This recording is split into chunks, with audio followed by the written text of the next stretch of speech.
Hello friends, welcome to my channel. तो आज हम लोग डिस्कस करने वाले साइंस में फिजिक्स का सबसे बेसिक टॉपिक जो कि है डिस्टेंस एंड डिस्प्लेसमेंट। मैं आपको गारंटी देता हूँ, आप ये पूरा वीडियो देख लीजिए, आपका ये कॉन्सेप्ट बिल्कुल क्लियर हो जाएगा।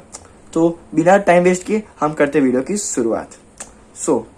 डिस्टेंस क्या होता है और डिस्टेंस क्या होता है? एक तरह से वो total distance covered by an object या फिर the part covered by an object in real life, वो होता है डिस्टेंस। और डिस्प्लेसमेंट क्या होता है? वो shortest distance between initial point और position and final point and position.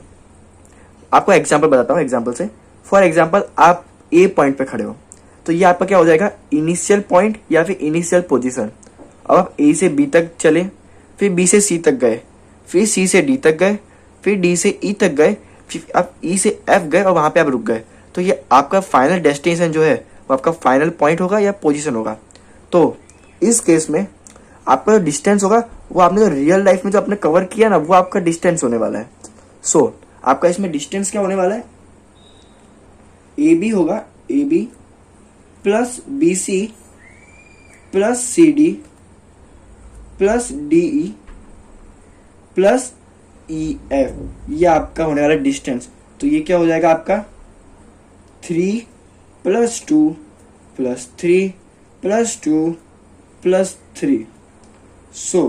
ये आपका हो जाएगा 9 + 4, तो आपका ये हो जाएगा 13 मीटर। तो आप इस केस में आपका डिस्टेंस क्या होगा? 13 मीटर। पर डिस्प्लेसमेंट क्या होता है?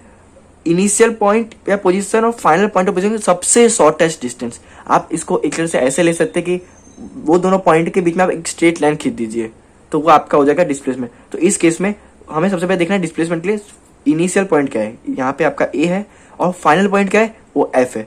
तो इसका सबसे शॉर्टेस्ट डिस्टेंस क्या होगा अगर हम ए से एफ की एक स्ट्रेट लाइन खींच दें? इस केस में हमारा डिस्प्लेसमेंट क्या होगा? एक तरह से ए बी होगा, हम उसे ऐड कर देंगे बी ई और उसमें हम ऐड कर देंगे ई एफ। ए बी हमें पता है 3, यहाँ पे बी क्या होगा? क्योंकि इस केस में हम लोग राइट एंगल पे मूव कर रहे हैं, बल्कि राइट एंगल पे टर्न ले रहे हैं सारे। तो इस केस में हमारा बी ई होगा वो सी डी के बराबर होने वाला है। बी ई की वैल्यू सी डी के बराबर होगी, तो जो ये हो जाएगा 3 और ई एफ हमें दिया है 3। तो इस केस में हमारा डिस्प्लेसमेंट क्या होने वाला है? 9 मीटर।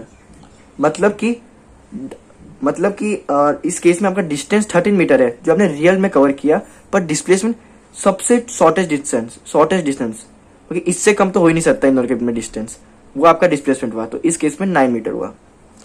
एक और पॉइंट आगे देखते हैं। डिस्टेंस जो है वो स्केलर क्वांटिटी है और डिस्प्लेसमेंट है वो वेक्टर क्वांटिटी है।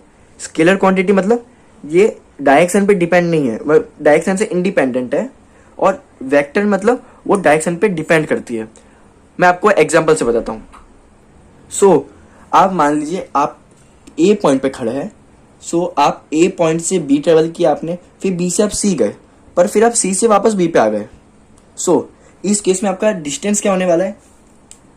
आप ए से बी गए, उसके अंदर ऐड कर देंगे, आप बी से सी गए थे, फिर वापस सी से बी आए, तो मतलब बी सी एक और बार आ जाएगा। आपका डिस्टेंस क्या होने वाला है?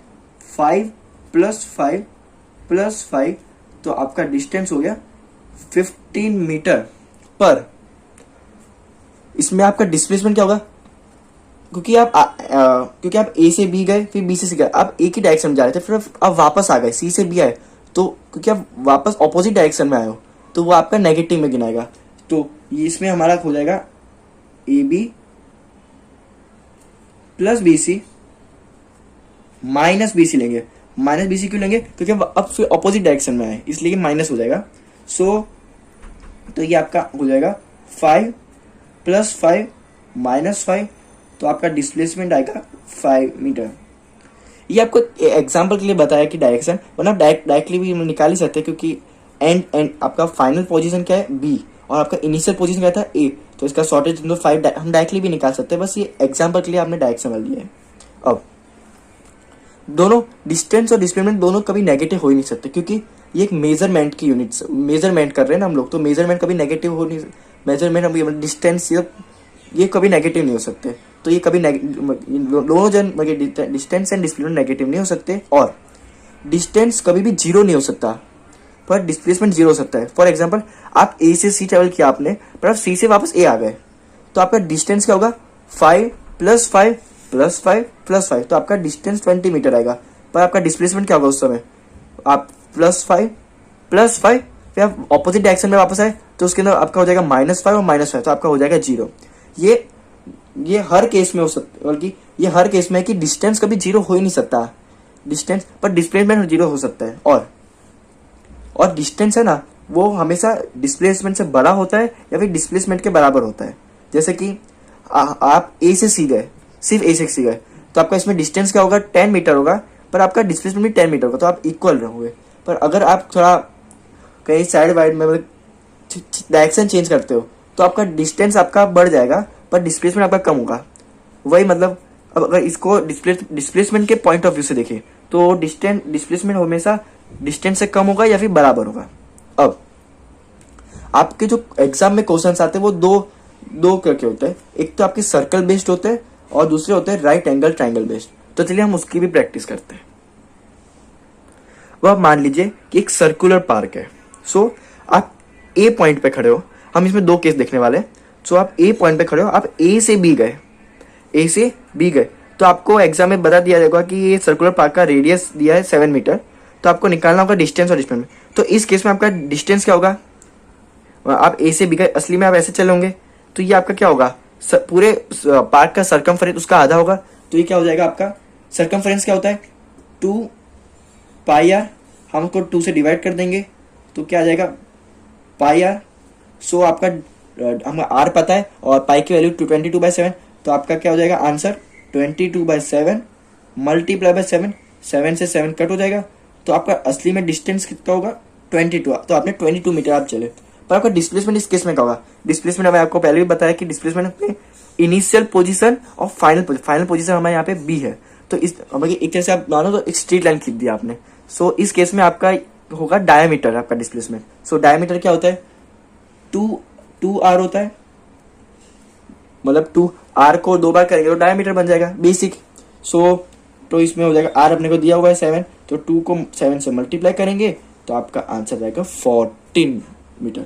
अब दूसरा केस एक ऐसा पूछ सकते हैं कि आपने पूरे सर्कुलर पार्क का एक चक्कर लगा लिया, तो बताओ आपका डिस्टेंस और डिस्प्लेसमेंट क्या होगा। तो उस केस में आपका डिस्टेंस होने वाला है पूरा सर्कमफेरेंस से होने वाला है, तो आपका हो जाएगा 2πr, हमें πr की वैल्यू तो पता है 22, तो ये हो जाएगा 2 × 22, तो आपने डिस्टेंस कवर किया 44 मीटर। अगर आप डिस्प्लेसमेंट निकालेंगे, क्योंकि आप ए पॉइंट से शुरू किया आपने और आप वापस ए पॉइंट पे आ गए, क्योंकि फाइनल और इनिशियल पोजीशन और फाइनल पोजीशन में आप एक ही पोजीशन में इनिशियल और फाइनल को इंसाइड हो रहे हैं, तो इस केस में आपका डिस्प्लेसमेंट होने वाला है 0 मीटर। मैं होप करता हूं आपको ये समझ आया होगा। अब हम नेक्स्ट क्वेश्चन वाले बेस पे करते हैं, वो है राइट एंगल ट्रायंगल। सो आप एग्जांपल के लिए मान लीजिए आप ए पॉइंट पे खड़े, आप ए से बी गए, फिर हमने राइट एंगल पे टर्न मार के आप सी गए, तो अब आपको ए बी की वैल्यू दी होगी एग्जाम में और बी सी की वैल्यू दी, तो आपको बोला होगा कि बताओ डिस्टेंस और डिस्प्लेसमेंट। तो इस केस में हमें तो पता है डिस्टेंस क्या होता है, तो ये हम कर लेंगे ए बी + बी सी।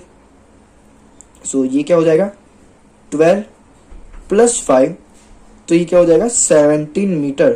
पर इस केस में डिस्प्लेसमेंट क्या होगा, ए सी होने वाला है। सो अब यहाँ पे हम पाइथागोरस का थ्योरम लगाएंगे। पाइथागोरस क्या होता है, पाइथागोरस थ्योरम ए बी का स्क्वायर + बी सी का स्क्वायर इज इक्वल्स टू ए सी का स्क्वायर। मतलब कि हेट परपेंडिकुलर और बेस दोनों का स्क्वायर का सम करेंगे तो हमें हाइपोटेनस मिलेगा, क्योंकि इस केस में हमें ये हाइपोटेनस से निकालना है। सो ए बी हमें क्या है 12, तो 12 का स्क्वायर प्लस बी सी क्या दिया है 5 का स्क्वायर हो जाएगा हमारा ए सी का स्क्वायर। सो 12 का स्क्वायर 144, 5 का स्क्वायर 25, सो हो जाएगा हमारा ए सी का स्क्वायर। और फिर इजी मैक्स 169 हो जाएगा हमारा ए सी का स्क्वायर, तो हमारा ए सी आ जाएगा 13 मीटर। तो अगर ऊपर ऊपर से बोला जाए तो अगर आपको सर्कुलर बेस्ड अगर क्वेश्चन आते हैं तो आपको उसके अंदर सरकमफरेंस और डायमीटर का वो सब अच्छे से याद रखना पड़ेगा, क्योंकि रिलेशंस पूरे। और अगर आपको ऐसे राइट एंगल वाले आएंगे तो आपको पाइथागोरस लगाना है, ये आपको याद रखना पड़ेगा।